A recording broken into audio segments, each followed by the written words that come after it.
I was like, I'll take that challenge. As he's spinning, spin, young man. Oh, Vince Carter. Thank you guys for having me here. Let's get it. What's up, guys? Welcome back to the Go-Getter Show, brought to you by AFC Fitness in Philadelphia. Super excited to be back today. Nate, how are you feeling? It's a hot one today. Sweating. Had some technical difficulties getting it all set up, but got it rolling. Happy to be here. Still trying to figure out how to keep the room a little cool, It's hot especially when it's really hot outside, but we got the fans going. But without further ado, got an amazing guest today.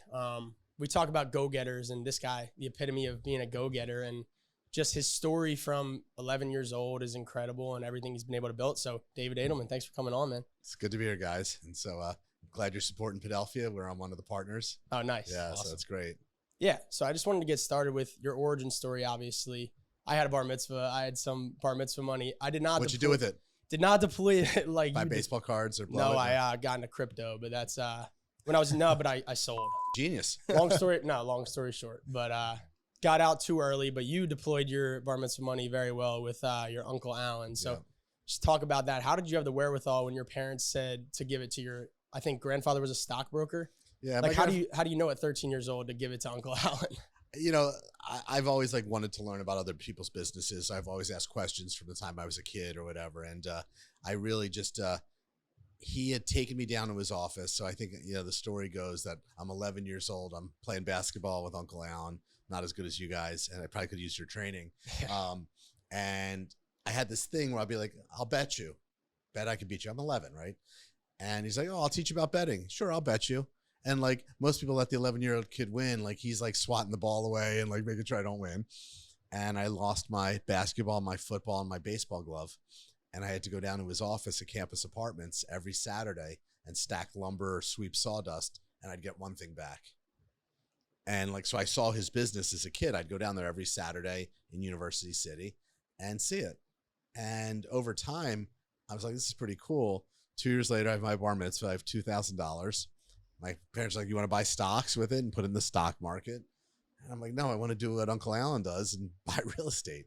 And they were like, ask him if he wants to do it. No problem. I asked him, he loved it. It's like, which property do you want? I'm like, I don't know what you have.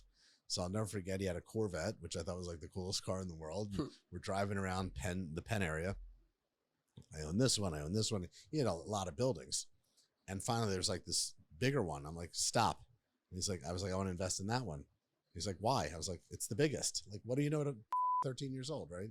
And so I hand him like literally like a bag of cash, like, like a drug deal, right? Like, or, paying off your bookie. And, that was it. And so he just taught me, like, I wanted to learn. He taught me how it works. He taught me how maintenance worked. Then I worked as I was older. I learned how to like collect the rents. I learned how to be a property manager. I learned construction. He had me painting apartments during my college summers, like you name it. And that's how I got into the business. That's amazing. Was he paying you when you were doing all that stuff to get your baseball glove and basketball back, or no? Because I've read a book, Rich Dad, Poor Dad. I like that book a lot. Yep. And Kiyosaki talks about working for free, and we're big believers in working for free. So what did that teach you? If assuming he didn't pay you and you kind of just had to work for him and learn, because I think that's the most valuable. Yeah, thing he didn't pay. And I do agree with that. I think, by the way, I think that's a great book. It is. Made my kids read it, and I sent it to everybody. I think that it's, learning about value, right? Learning how things work, and it shouldn't be instant gratification, which is a lot harder now. Yeah. I think this is an instant gratification world where everyone just wants something and they want it now. Yeah, for sure. I mean, everyone orders Amazon, they get it at their door within like a day. And they don't give a shit that they're spending more money, right? Yeah. Yeah, I think there's a lot of value for people there. I mean, Nate worked for me for free for probably 2 years, right? And it's like, I think you have to look at it from providing goodwill and what are you going to do for somebody else, not what can they get you. So I think that's really valuable. I want to get into moving forward. You go to Ohio State, and you're about to go to law school. I went to Penn State, so we're rivals. But takeover camp. Is it really a rivalry in football? I'm just not since the punt return, right. Punt return touchdown. But sadly, I go up there every year and leave unhappy. That's great. But yeah, so you decide not to go to law school. Yeah. I think the CEO at 25 or 26. Did you feel like you were ready for that moment, or was there some imposter syndrome? Because I saw you talked about you felt you were a bad operator, but you didn't realize that until your mid-30s. So talk about being a CEO in your 20s, and was there ever any moments where you either felt imposter syndrome or being a bad operator bit you in the ass? Well, Yes and yes, but so I know that's a lot. Yeah, I think so. What happened was, it was a nice business in Philadelphia that Alan had. I came in and was learning it. I was running it. And I saw the opportunity that student housing could be more than just a local business. I was like, why isn't anyone doing this like of scale? And so I was like, hey, I want to grow this thing and like travel and go build this. And he's like, I don't want to travel anywhere. So like, you should run it then. And so like, he's obviously was still my partner, but like I ran the day to day, and I was young. I was 25 or 26, and I just started like doing it and making a ton of mistakes, but I was like, I'm going to figure this out because no one's doing this. The operator thing is different. I think that it takes a long time to admit what you're not good at. I think when you're building a business, when you're young, you are always thinking that you have to be good at everything, and you have to project strength and be great at everything. And I learned later that it's really refreshing, first of all, when you can hire people or have partners that are better at you at certain things or smarter than you or all of the above. But when you're younger starting out, you don't want to admit that. I'm not going to say he's smarter than me. I'm the man. I'm the boss, right? Yeah. And I think people think that. And I think what happens is, if you can become confident in yourself, that you know what you know and know what you don't know, that's like a superpower. So for me, my strength is I'm great at like helping people conceptualize startup businesses, do all that, but like, and get it to like a good place, build a team. I'm good at that. But like, when it comes to just kind of like doing this and the slow growth, I'm not the right person for it. No, yeah. I mean, that takes a lot of self-awareness to be able to do that. I think we've been trying to, finding good people is the hardest thing. So, I mean, we've, hire fast, fire faster is a motto we've kind of tried to live by. We've had a lot of interns come through and stuff like that. I mean, where do you, in the beginning, was it different in the beginning of your career versus now, like where you found people? I'm sure you have headhunters and stuff like that, but talk about, what do you look for in someone coming to work for you? Is it, I know with the college degree thing now, some people don't even look at that. Is there a certain standard you look for in somebody, or characteristics, or how do you hire? It depends on the position, right? One is grit and hard work, because I don't care where you went to school. I just want to know if you're going to show up and be authentic and work hard and bust your ass. So that's number one.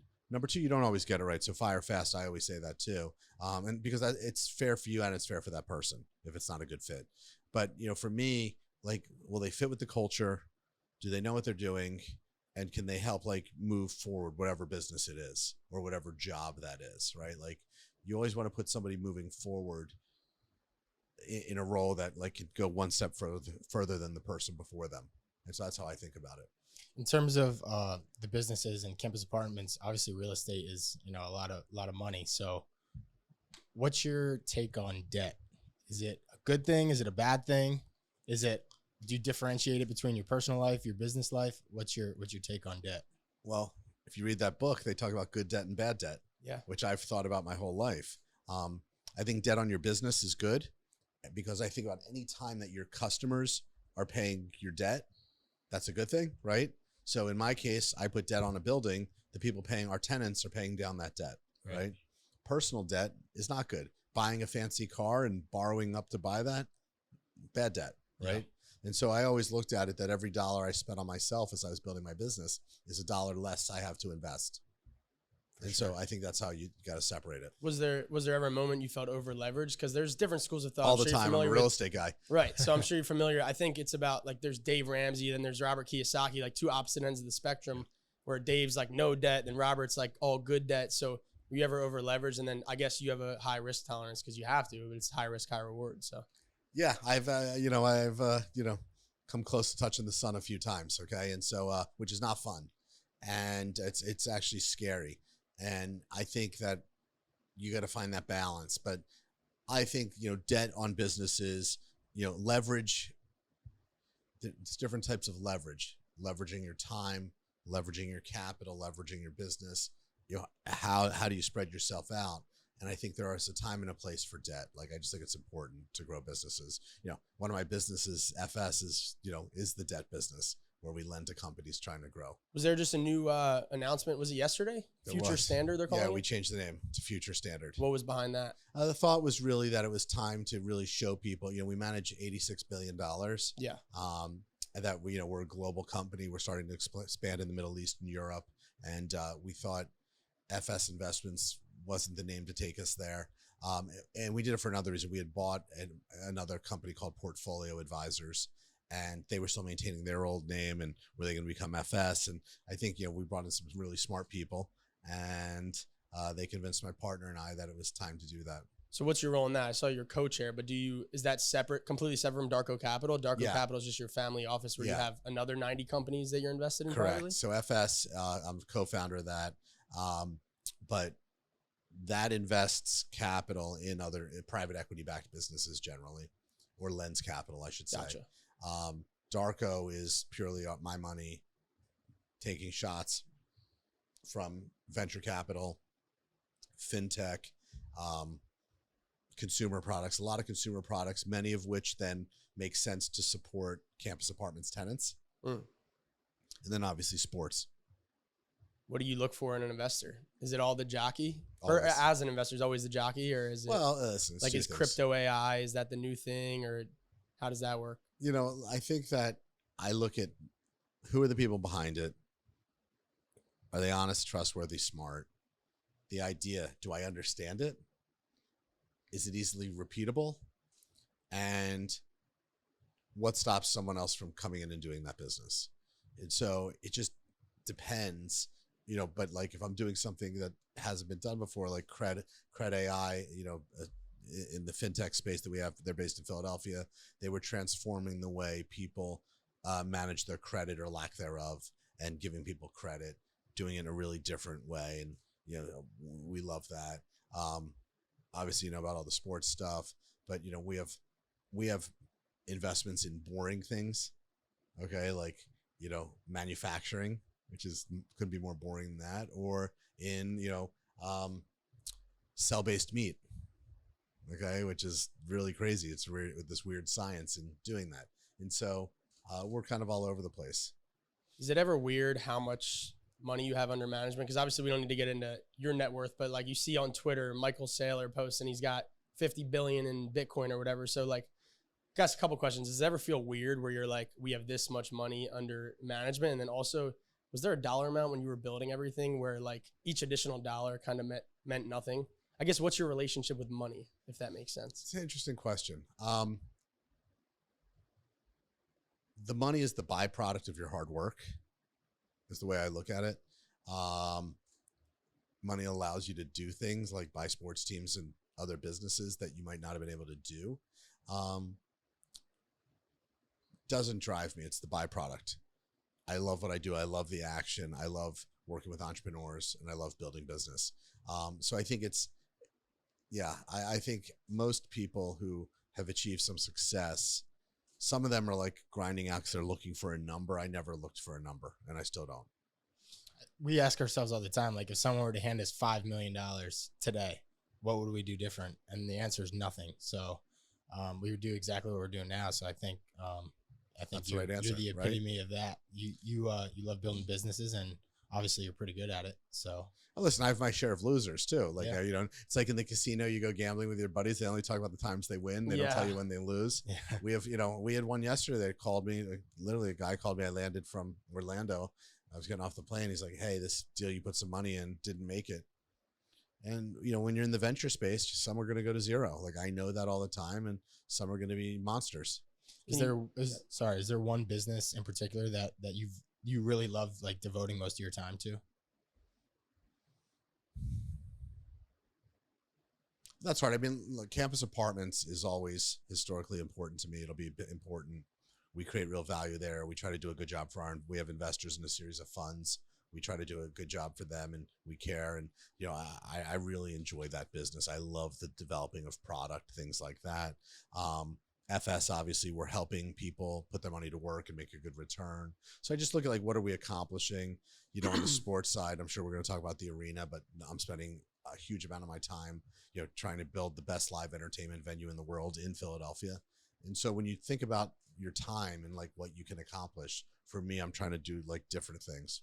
This always fascinates me because to Nate's point, we were saying if someone gave us $5 million, we would just do more of what we want to do. And obviously you have to do some shit that you don't want to do. So in your stage of your career now, are you more of a firefighter CEO, or are you more of like, I wake up and do whatever I want to do, and anything I don't want to do, I delegate? Because I mean, I wake up as a business owner, much smaller scale, but some days you got to fight the fires where you don't want to do that stuff. So are there still things where you have to have days where you hate it and you don't like it? I would say I have not, I have friends who've had success and they retire and they literally are like managing their investments or doing stuff like that. I'd kill myself. Okay. Yeah.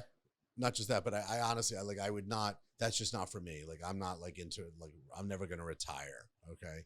I might transition what businesses I work in or what I do. So like, if you're in action, you're always going to have like those phone calls, and like, there's always going to be problems at hand. There's always going to be stuff that comes up that isn't going well or that needs your attention, because either you're an active participant or you're passive, just sitting on the beach that you made an investment. I choose to be active. How many years of life could we give you back to give all of your money? Go to zero. Because I hear wealthy people talk about this all the time. Is there a number or no? To go back to zero. Like you get 10 years back. You're 10 years younger. Yeah. But you're back at zero. Yeah. I look at it differently. If I lost everything, would I be able to fight my way back? And I think I could. It'd be different. Like I said, the money wasn't the pursuit for me. It was the like accomplishing something in different businesses. That was the byproduct. Cool.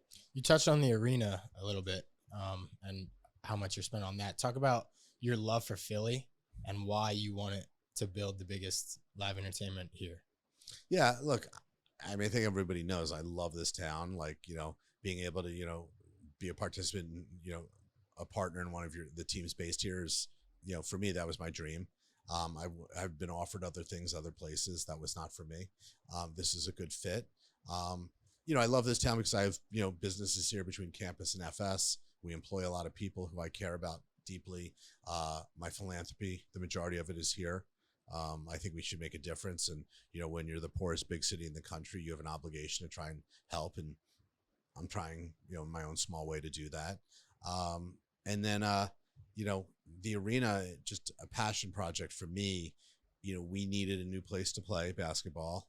We wanted to give our fans a different experience.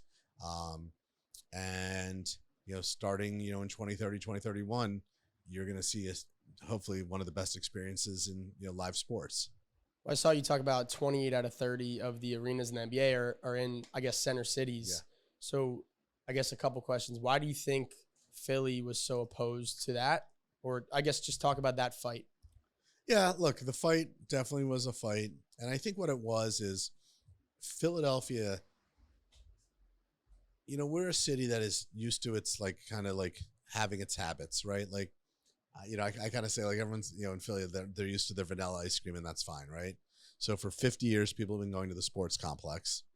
They have their routine and they like their routine. And here this guy was saying like, I'm going to teach you something different. Some people are like, wow, that's great. We get it. And other people are like, I like doing what I'm doing. I don't need any different. And so, which is hard because when you look at cities, how do you help a city move forward but still stay authentic to its past? And I'm spending every waking day when designing this new building thinking about that, right? Moving forward, but thinking and respecting the past. And so for me, that is my like North Star on this is, do I want to bring some innovative things here that our fans have not seen unless they've gone to, other events someplace? Yes. Do I want them to, have the best technology and all of that? And when your partner's Comcast, a global company in technology, I told you guys before we shot that I was down in Orlando yesterday looking at their new Epic Universe, multi-billion-dollar new theme park. And I'm seeing like these holograms and these LED screens that I haven't even seen yet. Like I didn't even know this shit existed. And so I want the best technology. I want a fan experience that they're not used to. And so will it be new? Yes. Hopefully, it'll still be a place where you can be loud and cheer and be a Philly authentic fan, but let's also give you a better place if you're entertaining, business customers or work people. Like, let's do some things that we currently don't do here. Is there anything you can give us in terms of in the actual new arena, things that maybe don't exist? Because I know I saw something where they were going to put screens on the back of chairs and you'll have live sports betting. I don't know if that was going to be with you guys, but is there anything that's going to be, I know Steve Ballmer built the wall and the Clippers. So I think, is there anything you guys are thinking of to boost the fan experience? Yeah, I mean, I think part of that experience will start before you walk in the building. Can we create a place to congregate and enjoy kind of that pre-event, and you're going to see something very cool that could be pre and post game that doesn't currently exist. I think what you'll see is our club spaces will be very different than what you experience today, and places to go, more alternatives. That is going to be really cool. Like, you're going to see how you can entertain here. Is there, what can you do before the game? What can you do after the concert? Whatever it is to keep the action going. So that's what we're thinking about. When you're picking to go a night out, and I'm also thinking ahead to people who have like families and young kids and like, I'm getting the babysitter, I'm doing all this. Let's give them a real night out. Right. And so for me, that night out starts the moment you see the new arena. Like, how's it going to look? How's it going to feel? How are you going to park? How are you going to do all that? How are you going to enter the building? And so that's what's keeping me up at night, is like the details of like the movement, the flow, the experience, all of that stuff. So something other than Xfinity Live. Yeah. Yeah. I mean, look, I think that, Xfinity Live, served a need for that pregame experience. It's really like the only place it's the only place, right? Yeah. And so, we're not here to like, crap on that. We're here to just say they need more, and other alternatives is what we're hearing from our fan base. Yeah.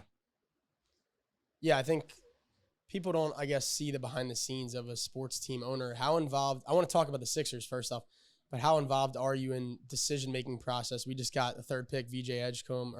Are you in those rooms, or is it more of a back seat in that? Yeah, I mean, I think, an owner's job in any business is to trust the team. I don't mean the team, I mean like the team of people around you, right, who are your executives, who are your team, and stuff like that.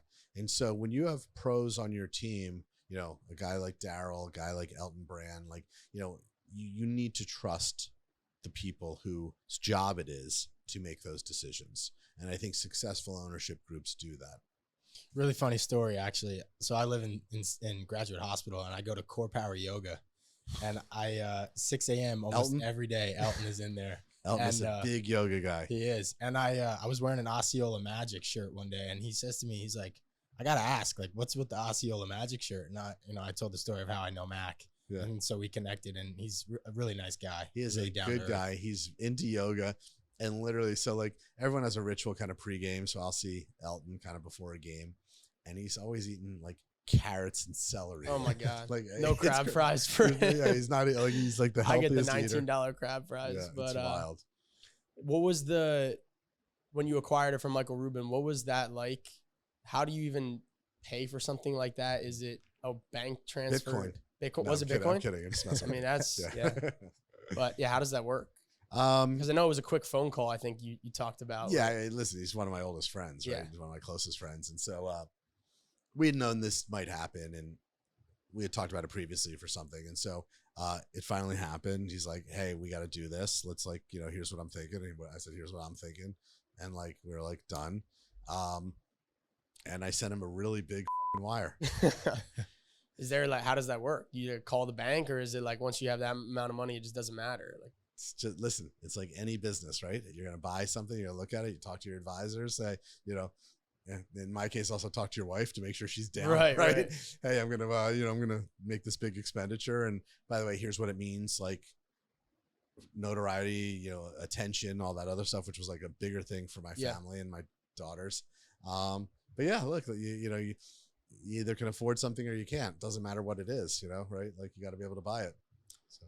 How does thinking about the economics as now you're an owner of a team versus the fan experience and winning games, is that a struggle ever? Or where's the thought process of we want to profit from this investment? Maybe if I exit in 20 years, does that go through your head? Or it's like, we just want to win games and create a great fan experience? There's not a day that doesn't go by that my partners and I don't want to bring a championship to Philadelphia. And anyone that doesn't think that Josh and David don't wake up thinking about bringing a championship to Philadelphia are very wrong. Like, think we'll get there? Or what's the plan to get there? Listen, I've been here since I would go to every game with 10 and 72 season. TJ McConnell was my favorite player. TJ's my guy. I love that guy. Listen, it's not easy, right? You run a business, right? There's an old saying, man plans and God laughs, Yeah. right? Yep. So, you don't know when injuries are going to happen. You don't know when things are going to happen that you can't plan for that shit. It just happens. Yeah, I gotta ask. Sorry, I gotta go back a little bit about Elton. I heard a story that he drives his bike across the bridge to the facility in Camden. Is that true? I don't know that that's true, but I will ask Who him. told you after that? this. I forget who told me, but after I met him, I connected with By the way, it someone. wouldn't surprise me later, Yeah. but he's all into like this health conscious. But Yeah. I don't know. I don't think he does that. We'll find out. That would be cool though. Yeah, for sure. Let's get into some of your Darko Capital investments. American Harvest Vodka, as we see on the screen. I see you post about it a lot on Instagram. do. It's got the French martini, tomatoes. Talk about that. How is the alcohol space? Because I know nothing about it. How is that different from all of your other real estate sports team? What are the challenges? It is one of the hardest businesses that I'm involved in. I totally had no idea how hard alcohol was. And it's hard because I want you to buy my alcohol. Normally, if I was selling you sneakers or a t-shirt, you could just buy it direct from me. Here, I have to sell it through a distributor. They get their cut. And then you have to go to a retail store to buy it. They get their cut. And in Texas, like 4 people touch it. Like it's crazy. So it's just a lot. And so here we're trying to define something. So my theory on American Harvest was, if you think about alcohol, and I got like a ton of data, vodka is the most drank spirit, okay, in the world. There's not been innovation in that space. Every other one, tequila, and scotch, whiskey, like all this other innovation. And I was like, how is it that there's not a premium American-made vodka? Premium. There's lots of vodkas made. Premium to really compete with the European guys. Like, I'm like, how did everyone just give up on this space? And so, like, I looked at it and I was like, why can't we make a great tasting vodka? And there's a members club in New York called Zero Bond. Scott Sartiano, who runs it, does an unbelievable job. And he put us on the list for the martini. And he has a saying, because like he's helped us talk about this. He's like, you can't hide shitty vodka in a martini, right? Because that's all it is, Right. right? If you're mixing it in like a lemon drop or something else, like it could be anything. And so all these vodkas are bragging that they're 7 times, 9 times distilled. We're distilled once. Like, I want to know what everyone else is trying to get out of their water. What does that mean? Distilled, so it runs through this distillation process of like it's getting stripped down. Okay. Our water's made with water from Idaho, the Snake River. The wheat we put in here is organic. It's Red Winter wheat. It's a 3rd generation farmer. Like, it's just a great story. For example, most vodka bottles, and you'll think about this after the fact, I don't know if you have it on the bar, but like most vodka bottles have a white or tan label, kind of just nondescript. And I was like, is there a law that says you can't have colors on? Because there are lots of laws in liquor. Yeah. And I was like, they're like, no, there's no law. I was like, well, I want my label to pop out across the back bar. And so that's why I designed this. I wanted the bottle to feel like cool and a little different. That's why we did it. Correct me if I'm wrong, but don't you have to get approved to sell it in each state? Yes. And isn't that quite the process? It's brutal. Yeah. You have to be approved by each distributor in each state. Wow. Yeah. It's painful. Yeah. That's a lengthy process. So I am learning every day in this business. But, we're having a lot of wins. We're getting like, we're the espresso martini at Capitol Grill. Del Frisco's Nice. run their cocktail list. Yeah. Is do you watch the EuroLeague at all or no?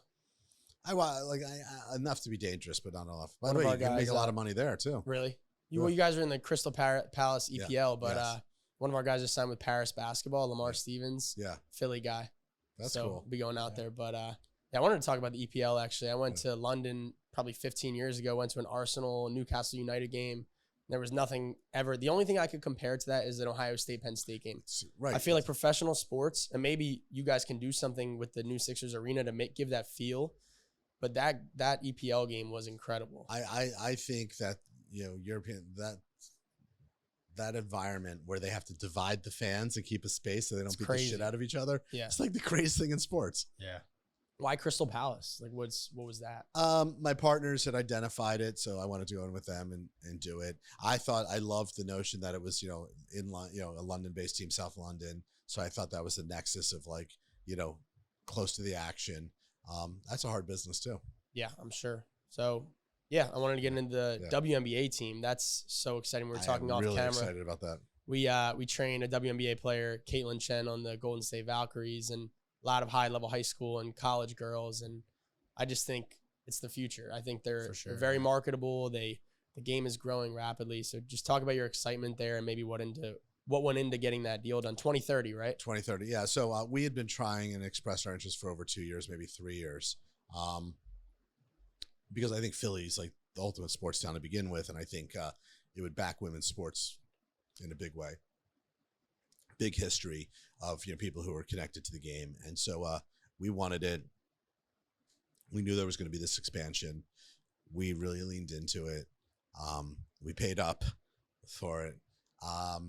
And I think for us, the excitement of being able to bring that to Philly now, like kind of develop it in the lab over the next 5 years. So how do you create we have a lot to do, brands, name, culture, all of those things, build it, staff, do that. And then open in our new building. To me, it's like, it's going to be amazing. How does that work? Is there a CEO of the Philly team and they have to hire a coach and a GM? We're going to have to hire everybody.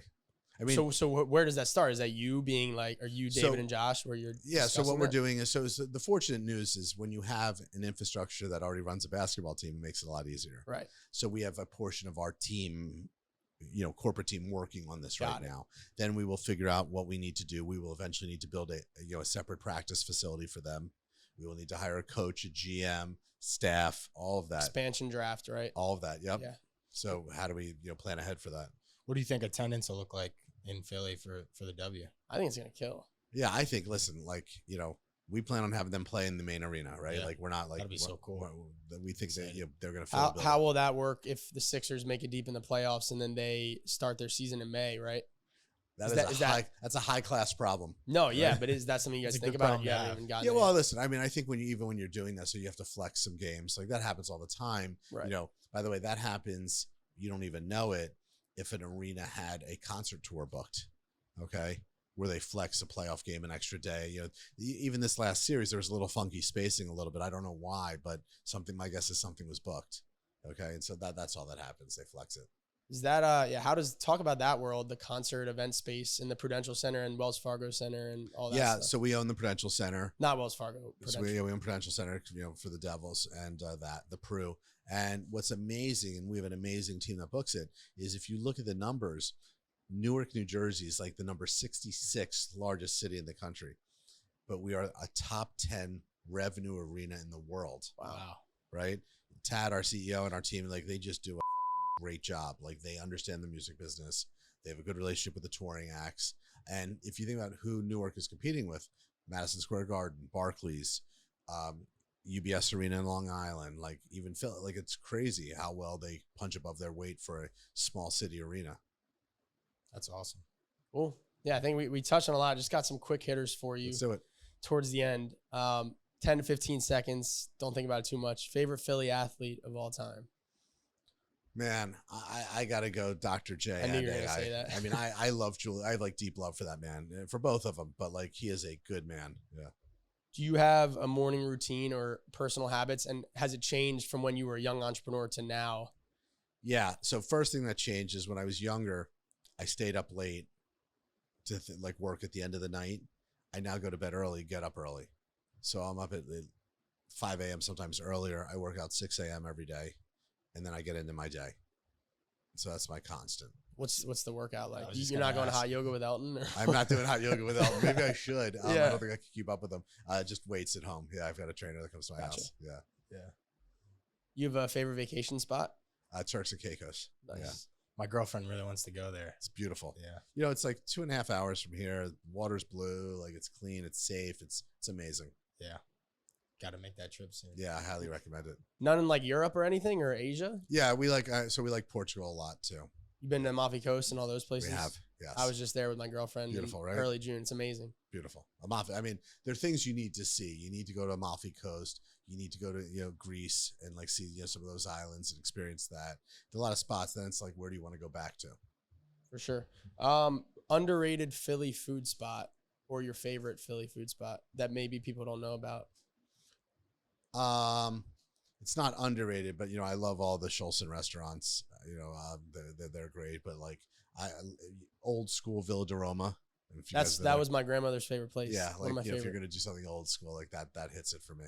You ever do Chef Vola's in Atlantic City? 100%. That's my favorite place too. Yeah, that's great. Lou's a great guy. Yeah, Danny that's talks about it for like a month in advance. Well, Well, it's a dining experience. It's an experience, yeah. and by the way, like you better not eat that whole day because like the amount Yep. of food there Yeah, is he serious. fasts. I the have whole a day. couple restaurants I fast for: Chef Vola's, Tacanelli's, and that's really it. But those are my two favorites. 100%. Chef So, Wallace is really good. He took me a couple times. It's great. It's Yeah. awesome. Yeah. That's not what like I expected either. Like he would talk about it for a while. I didn't expect it to be like in a house, but it's like Oh a yeah, very, no, like, it's authentic. The hospitality is Yeah. incredible. The food's incredible. Another good one down there is 2825. I've heard that, but I have a connect at Yeah. Vola's. Maybe Yeah. you can give me the connect Yeah. at 2825. It's great. But quote or motto that you live by, or that maybe you heard as a young entrepreneur that changed your life. There's a couple that I try to live by, but curious if you have any. Yeah, I've got a couple. You know, one is like there's no elevator to success. You got to take the stairs. Like I believe that. You know, that and the rent is due every day. Love that. Is that Jalen Hurts' quote? Well, I don't know. I think so. The rent is due every day. I mean, I'm a real estate guy, right? Yeah. I What gotta Jalen cook said had a purpose before they had an opinion. Yeah. I like that one a lot. I like that. But last one that we wrap up with, I'm fascinated by the makeup of go-getters, because I think I have a mix of definitely nature where I was born with it, and then I think my mom and dad did a great job of nurture, telling me I could do anything I put my mind Yep. to. So where do you think you got your go-getter mantra from? And then is it something, how do you instill it in your kids, especially maybe when they grow up wealthy? How do you instill that mindset in them where they need to work for everything they get? Well, look, I think, I don't know if I think I was always inquisitive. I always wanted to learn and I always wanted to like overachieve. So, I assume my parents had some role in that. I don't know. Or I just, it's my ADD that I go from one thing to the next. I saw you said ADD and OCD. It's Good it's mix. a weird combo. I'm a freak. I'm the same exact way. And then my daughters, look, I think you got to, as a parent, if you grow up with means, how do you remind your kids that it's not their money, it's your money, and they need to make their own way in life. I think that's really important. And I think like if you start with raising kids and tell them, just teach them to be good people, kind, work hard, nothing comes easy, and be respectful, the rest kind of falls in place.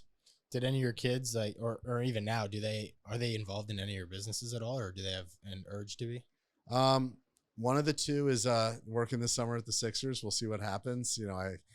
I can dream that she would want to do something with me in the future.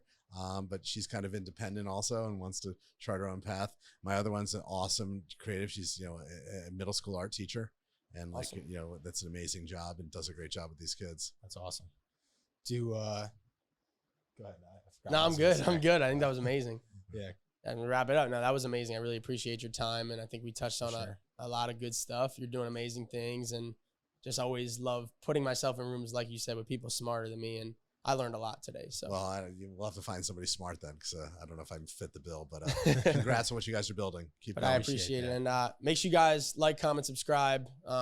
Really, really good episode today. Appreciate you for tuning in always. Where can the people Peace. find you? Oh, yeah, where can people find American Harvest Vodka and all that stuff? Yeah, on the gram, right? We're there. So I'm David Adelman, American Harvest, and we didn't talk about beach whiskey, but that's our other fun product as well. Cool. Awesome. Bye, guys.